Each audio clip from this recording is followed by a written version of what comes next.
Hello students, myself Saptesh Kumar, Associate Professor, Department of Physics, Government College Sujangarh. Students, मैंने अपने पिछले 2 lectures में जो आपके सेंट्रल फोर्सेस से रिलेटेड थे, मोशन अंडर सेंट्रल फोर्सेस से रिलेटेड थे, उसमें आपको पिछले लेक्चर में ऊर्जा संरक्षण का नियम, केंद्रीय बलों के अधीन गति करते हुए कण के लिए संवेग संरक्षण और ऊर्जा संरक्षण के नियम किस तरह वैध रहते हैं, इसके विषय में बात की थी। साथ ही हमने गति के समीकरण का हल भी निकाला था, ज्ञात किया था। उससे आगे अब हम केपलर के ग्रह के जो गति के नियम हैं उनके संबंध में आज के इस टॉपिक में हम बात करेंगे। आज के इस लेक्चर में हम बात करेंगे। तो सबसे पहले केपलर के ग्रह गति के नियम। केपलर ने खगोलीय प्रेक्षणों के आधार पर सूर्य के चारों ओर ग्रहों की गति के लिए निम्नलिखित 3 नियम प्रतिपादित किए। मतलब केपलर ने 3 नियम दिए। केपलर का प्रथम नियम, सभी ग्रह सूर्य के चारों ओर दीर्घवृत्तीय कक्षाओं में चक्कर काटते हैं और सूर्य कक्षा की एक नाभि पर स्थित होता है। ये पहला नियम था जो केपलर ने ग्रहों की गति के बारे में दिया। द्वितीय नियम, सूर्य को ग्रह से मिलाने वाली रेखा पूर्ण चक्र के दौरान प्रति सेकंड समान क्षेत्रफल प्रसर्पित करती है, अर्थात ग्रह की क्षेत्रीय चाल नियत रहती है। यह नियम हम पूर्व में सिद्ध कर चुके हैं, तो यह आपका द्वितीय नियम कहलाता है। तृतीय नियम, सूर्य के चारों ओर ग्रह के आवर्तकाल का वर्ग उसकी अर्ध दीर्घ अक्ष के घन के समानुपाती होता है, अर्थात t² is directly proportional to AQ, जहाँ A अर्ध दीर्घाक्ष है। केपलर के तृतीय नियम से न्यूटन के गुरुत्वाकर्षण नियम का निगमन। जो केपलर का तृतीय नियम है, इससे न्यूटन के गुरुत्वाकर्षण का हम निगमन कर सकते हैं। तो न्यूटन के अनुसार बुध और प्लूटो को छोड़कर अन्य सभी ग्रहों की सूर्य के चारों ओर कक्षाएं वृत्ताकार होती हैं। वृत्ताकार कक्षा के लिए A=R, जहां R कक्षा की त्रिज्या है। अतः केपलर के तृतीय नियम से t² is directly proportional to RQ या t² = KRQ, समीकरण 1। परंतु हम जानते हैं ω 2π/T, इसलिए ω² 4π²/T², जहाँ ओमेगा ग्रह का कोणीय वेग है। अब समीकरण 1 व 2 से ω² 4π²KRQ, ग्रह पर लगने वाला बल, अब केंद्रीय बल F mω²R, इसलिए F m 4π²/KRQ × या 4π²m/KR² या F 4π²m/KR²। समीकरण 4 से स्पष्ट है कि ग्रह पर सूर्य के द्वारा लगने वाला बल ग्रह के द्रव्यमान के अनुक्रमानुपाती तथा सूर्य से ग्रह की दूरी के वर्ग के व्युत्क्रमानुपाती होता है। साथ ही इस बल की दिशा हमेशा सूर्य के ओर होती है।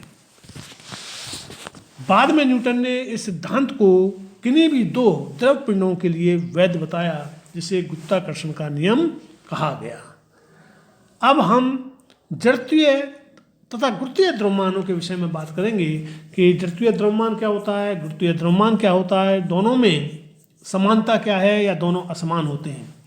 तो किसी पिंड पर लगने वाले बल F तथा बल के कारण पिंड में उत्पन्न त्वरण A हो तो F is directly proportional to AK या F = ME, अर्थात समानुपाती नियतांक M पिंड पर लगने वाले बल F तथा उस पर उत्पन्न त्वरण A के अनुपात के बराबर होता है, तथा यह पिंड का जड़त्वीय द्रव्यमान कहलाता है। यह द्रव्यमान पिंड की जड़त्वता को व्यक्त करता है। यदि 2 पिंडों पर उनके जड़त्वीय द्रव्यमान जिनके जड़त्वीय द्रव्यमान m1 व m2 हैं, समान बल F आरोपित किया जाए तो F m1a1 और F m2a2, जहाँ a1 a2 दोनों पिंडों में उत्पन्न त्वरण उपयुक्त समीकरण से m1/m2 = a1/a2।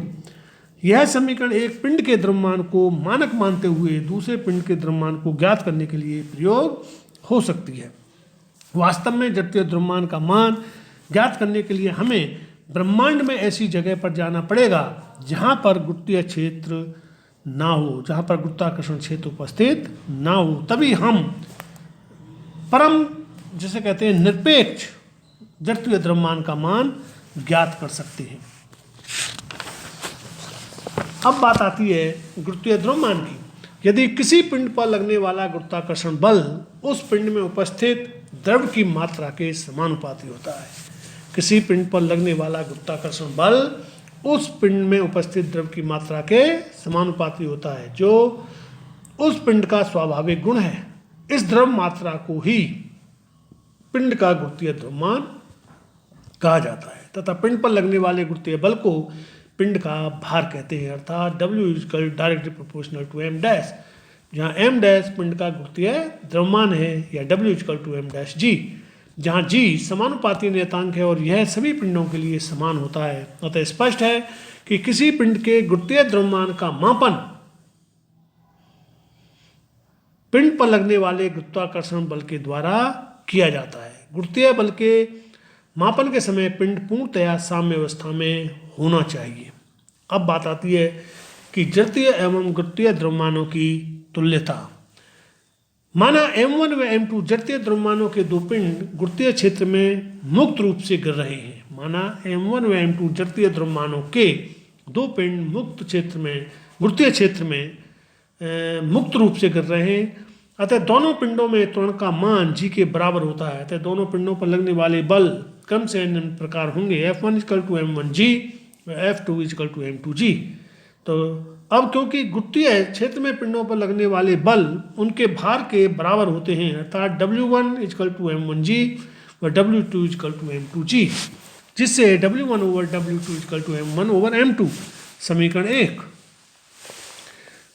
अब गुरुत्वीय द्रव्यमान की परिभाषा से W1 over W2 equal to m1 dash g over m2 dash g, या W1 over W2 equal to m1 dash over m2 dash समीकरण 2, जहाँ m1 डैश व m2 डैश पिंडों के गुरुत्वीय द्रव्यमान है। समीकरण 1 व 2 से m1 over m2 equal to m1 dash over m2 dash, या m1 over m1 dash equal to m2 over m2 dash नियतांक। अतः स्पष्ट है कि जड़त्वीय एवं गुरुत्वीय द्रव्यमानों का अनुपात एक नियतांक होता है। यदि दोनों के मात्रक एक समान लिए जाएं तो दोनों के मान समान आते हैं। अब बात आती है गुरुत्वीय बल के अधीन गतिशील जो पिंड है उसकी गति के लिए सामान्य समीकरण। इस सामान्य समीकरण को हम ज्ञात कर सकते हैं और सामान्य समीकरण के लिए हम शुरू करेंगे कि किसी पिंड पर क्रियाशील गुरुत्वीय अन्योन्य क्रिया से उत्पन्न केंद्रीय बल को निम्न प्रकार व्यक्त किया जा सकता है। Vector F R equal to minus K over R square unit vector R, या F R equal to minus K over R square समीकरण 1। ऋण चिन्ह यहाँ बल की आकर्षण प्रकृति को व्यक्त करता है। अब केंद्रीय बल के अधीन गतिशील कण के लिए पथ का समीकरण निम्न प्रकार दिया जा सकता है, d2u over d theta square plus u equal to minus m over J square u square into f over f into 1/u समीकरण 2, u इक्वल टू 1/r समीकरण 1 से f 1/u equal to minus k u square. यह मान समीकरण 2 में प्रतिस्थापित करने पर d2u over d theta square plus u is equal to minus m k over J square, या d2u over d theta square plus u minus m k over J square equal to 0। उपरोक्त समीकरण में यदि u minus m k over J square equal to psi रखा जाए तो d2 Sai over d theta square plus psi equal to 0 समीकरण 3 सरल आवर्त गति के अवकल समीकरण के तुल्य है। अतः इसका हल निम्न प्रकार दिया जा सकता है, psi equal to psi 0 cos theta minus theta 0 समीकरण 4, जहाँ साई 0 व थीटा 0 अज्ञात नियतांक है जिनके मान गतिशील कण की प्रारंभिक स्थिति से ज्ञात किए जा सकते हैं।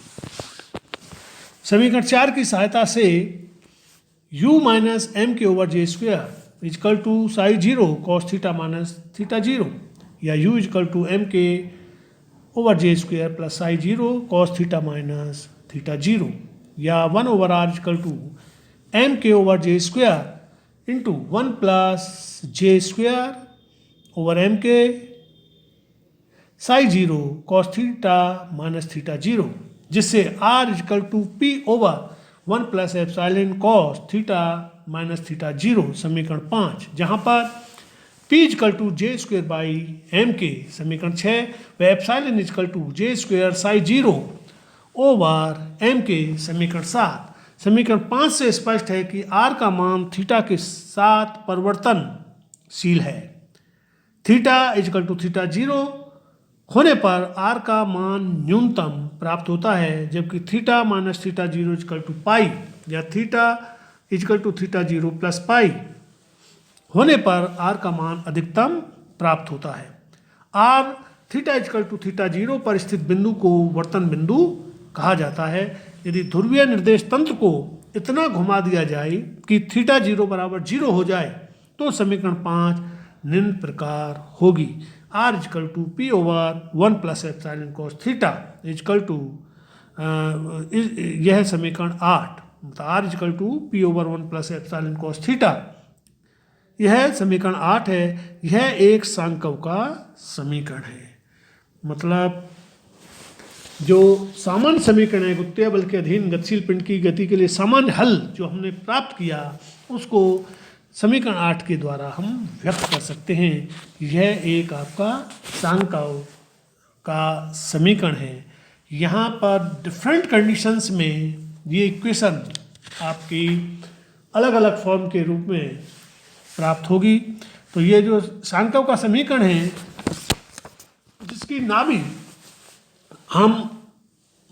नाभि मूल बिंदु पर होती है तथा जिसके लिए उत्केंद्रता एप्सिलॉन तथा नाभि से नेता की दूरी p ओवर एप्सिलॉन है। अतः स्पष्ट है कि गुरुत्वीय अन्योन क्रिया के अधीन गतिशील कण का पथ एक सांकव परिच्छेद के रूप में होता है। यह गति का समीकरण है। इसके पश्चात हम उत्केंद्रता एप्सिलॉन के मान की गणना करेंगे, यह हम अगले लेक्चर में करेंगे, तथा कार्तीय निर्देशांकों में पथ का समीकरण ज्ञात करेंगे। यह भी अगले जो अपना लेक्चर नंबर 4 होगा उसमें ज्ञात करेंगे। आज के लिए इतना ही। आप इसकी PDF कॉपी निकाल के इसे ध्यान से पढ़िएगा और सभी जो टॉपिक्स आज केपलर के ग्रह के गति के नियम, इसके साथ साथ जड़त्वीय तथा गुरुत्वीय द्रव्यमानों में समानता, उनकी परिभाषाएं, गुरुत्वीय बल के अधीन गति पिंड की गति के लिए सामान्य समीकरण, ये सारे टॉपिक्स हमने कवर किए हैं। इसके पश्चात कल बात करेंगे, जो अपना 4th लेक्चर होगा उसमें बात करेंगे। Thank you very much.